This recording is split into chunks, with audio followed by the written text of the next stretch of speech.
Esta fotografía fue tomada a principios del siglo XX. Era un barco extremadamente grande justo antes de partir de las costas de Inglaterra para atravesar el Atlántico y llegar hacia los Estados Unidos. Si estabas tratando de adivinar, estás en lo correcto. Ese es el Titanic. Era un barco realmente grande para la época, masivo y estaba elaborado en acero. ¿Cómo es posible que un barco que esté hecho de acero, que es muchísimo más denso que el agua y pese millones de toneladas, pueda flotar sobre esta? Si nosotros cuando estamos, digamos que en la playa tiramos una piedra, esta piedra es un poco más densa que el agua y por ende se hunde. ¿Qué es lo que sucede ahí? ¿Por qué ocurre esto? Y de hecho, los barcos que tenemos hoy en día son mucho más grandes que el propio Titanic. Los buques post-Panamax o los que llevan gas líquido, gas natural líquido. ¿Por qué ocurre esto? Tengan ahí esa pregunta en el tintero y después vamos a tratar de resolverla con los conceptos que vamos a ver en este video. Bienvenidos a la clase de Mecánica de Fluidos, volumen 1, primera parte. Veamos en primer lugar de qué se trata un fluido. ¿Cuál es la noción y el sentido físico que tiene esta palabra? Un fluido es un conjunto de partículas que se mantienen unidas entre sí por fuerzas cohesivas débiles y las paredes de un recipiente. Este término engloba tanto a los líquidos como a los gases, y en esta primera parte del curso de física, calor y ondas vamos a estar enfocados a los líquidos en primer lugar. Ya después veremos más adelante qué pasa con los gases. Existen distintos tipos de fluidos dependiendo de su naturaleza y algunas propiedades físicas. En este curso vamos a trabajar casi que de manera exclusiva en esta primera parte con los fluidos newtonianos. El fluido newtoniano por excelencia es el agua. ¿Y por qué se dice que el agua es un fluido newtoniano? Es porque el esfuerzo aplicado y la deformación tienen una relación lineal. Su viscosidad se va a mantener constante indistintamente del esfuerzo que yo ingrese a esa superficie del agua. Vamos a ver esto un poco mejor con esta gráfica que tenemos acá de esfuerzo cortante versus velocidad de deformación.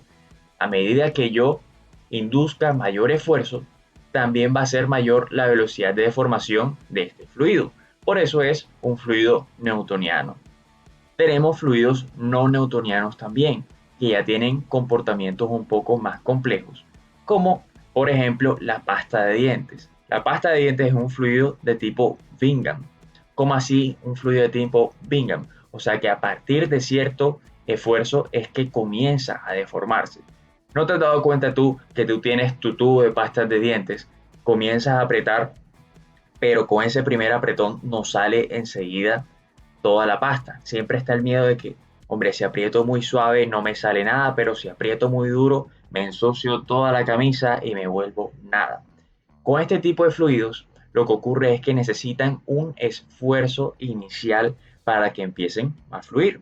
Yo a la pasta de dientes tengo que ingresarle un esfuerzo cortante determinado para que ésta pueda comenzar a salir. Esto es un fluido tipo Bingham, que son los no newtonianos. Otro fluido no newtoniano son los pseudoplásticos.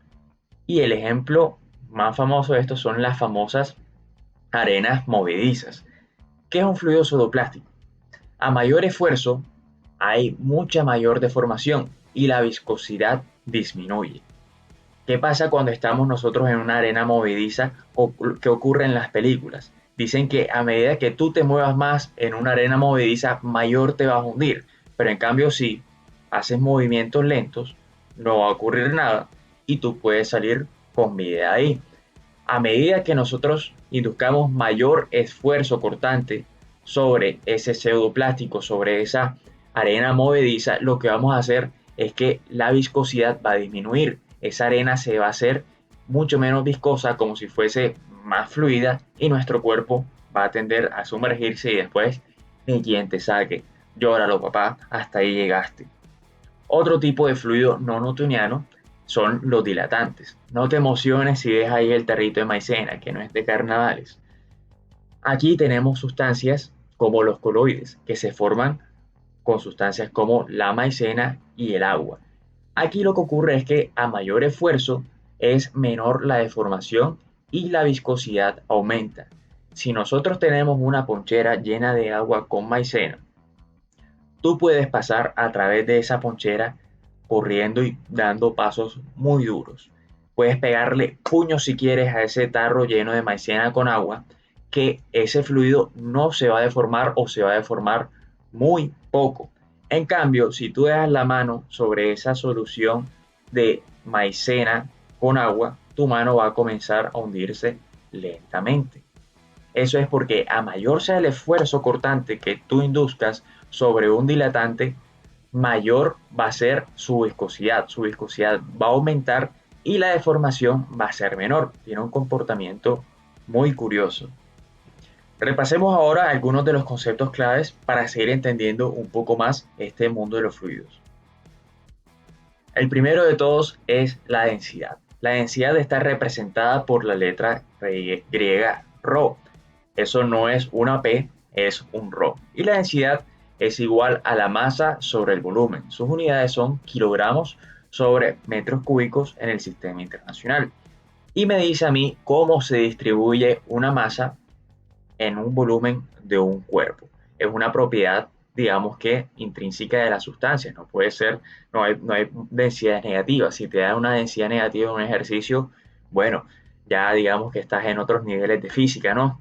Pero inicialmente para este curso eso no puede ocurrir. Los objetos más densos son aquellos en los cuales tenemos la masa concentrada en una menor cantidad de volumen y los menos densos son aquellos en los cuales la masa está esparcida en una cantidad de volumen mucho mayor. Tenemos algunos valores típicos de densidad. Por ejemplo, el agua, su densidad es de 1000 kilogramos sobre metros cúbicos. Este es un valor que tienen que aprenderse sí o sí.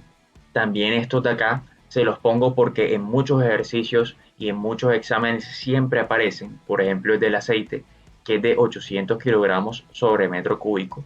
Aquí hago una pausa, oh sorpresa. Yo pensaba que el aceite, como tiene mayor viscosidad que el agua, iba a ser más denso, pero resulta que no. El aceite es menos denso que el agua. Y un ejemplo un poco corroncho para esto es que si tú coges un sancocho y lo sirves en tu plato, tú ves que la grasa de la sopa siempre queda arriba. Se la quitan con una servilleta. El aceite es menos denso que el agua, ténganlo presente. Otro valor típico es el del mercurio, que tiene 13.600 kilogramos sobre metros cúbicos, y el del aluminio, que es aproximadamente 2.600 kilogramos sobre metro cúbico. Veamos otro concepto, que es el de la presión. La presión sí está representada por la letra P. Normalmente es la letra P minúscula, no hay problema si se utiliza la mayúscula siempre y cuando se haga la distinción con el ρ para que no exista esa confusión. La presión, de manera general, siempre es la fuerza sobre el área. ¿Cómo se distribuye una fuerza en un área dada? O sea que sus unidades son newton sobre metro cuadrado. Y newton sobre metro cuadrado en el sistema internacional son pascales. O sea que la unidad de presión con la que vamos a estar trabajando en su mayoría, porque utilizamos siempre el sistema internacional, son los pascales.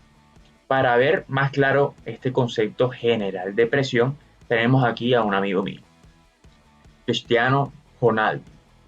Aquí está parado justo antes de tirar un tiro libre, su posición típica, tiene los dos pies puestos sobre el suelo, ejerce una presión P sobre ese suelo. Pero ¿qué pasa ahora cuando ya él está tirando el balón? Él se apoya nada más en un solo pie. Ahora la presión sobre esa misma sección del suelo va a aumentar mucho más, va a ser el doble, ya que el área de contacto con el suelo se ha reducido a la mitad. Por eso es que ahí la presión ahora es el doble y vemos que se deforma el suelo de una manera mucho mayor, porque tiene en ese espacio una mayor cantidad de fuerza distribuida sobre un área menor. Por ende, la presión va a ser mucho mayor. Cuando estamos en el agua, nosotros sentimos una presión. A medida que nos sumergimos en una piscina o en el mar, nosotros empezamos a sentir un dolor en nuestros oídos. Eso quiere decir que hay una fuerza que está actuando a nuestro alrededor. Es la fuerza ejercida por el agua, la presión ejercida por el agua sobre nuestro cuerpo. Y a medida que nosotros nos vamos metiendo más dentro del agua. Por ejemplo, imagínense en la piscina de clavos de la piscina olímpica, si estás ya a los 8 metros, que es la máxima profundidad, la presión sobre tus oídos va a incrementar muchísimo más. Entonces, aquí vemos que la presión hidrostática, que es la presión ejercida por un fluido que se encuentra en reposo, me depende ya de varios factores. Esa presión hidrostática me depende, primero que todo, de la densidad del fluido. Segundo, de la gravedad. Y por último, de la columna de fluido que nosotros tenemos por encima. O sea que entre más bajemos nosotros, mayor va a ser esta altura de la columna de fluido y por ende la presión va a ser mucho mayor, porque miren que esta es una relación directamente proporcional. También depende de la densidad de fluido. O sea que si nosotros cambiamos la densidad de toda esa piscina de clavados, que está hecha en agua, tiene agua en su interior, ahora por mercurio, que tiene una densidad de 13.000 kilogramos sobre metro cúbico, cuando estés allá abajo, ¿qué va a ocurrir? Primero que todo, te mueres envenenado por el mercurio seguramente, pero ponle tú que seamos resistentes al mercurio. Lo que va a pasar es que vas a morir aplastado porque la presión va a ser ahí muy grande debido no solamente a la altura de la columna de fluido, sino también a la densidad del fluido. Vas a tener una densidad mucho mayor. El otro factor que puede variar es el de la gravedad, pero como estamos trabajando aquí en el planeta Tierra, eso se va a mantener casi que de manera constante. Sigamos viendo algunos conceptos claves relacionados con esta definición de presión. La presión absoluta. ¿Qué es la presión absoluta? Como su nombre lo dice, es la suma de todas las presiones. Y es igual a la presión atmosférica, dada en pascales, más la presión manométrica. Vamos a ver qué son cada una de estas dos. Quizás hayan escuchado qué es la presión manométrica, porque esto se utiliza, digamos, que a veces en el día a día, en ingeniería y hasta cuando vas a hinchar las llantas de tu neumático. La presión manométrica se utiliza más que todo para fines prácticos. Es igual a la resta de la presión absoluta menos la presión atmosférica. ¿Por qué se utiliza la presión manométrica cuando se va a inflar la llanta de los neumáticos o los balones tienen una presión estándar? Es para tener en cuenta esa presión atmosférica.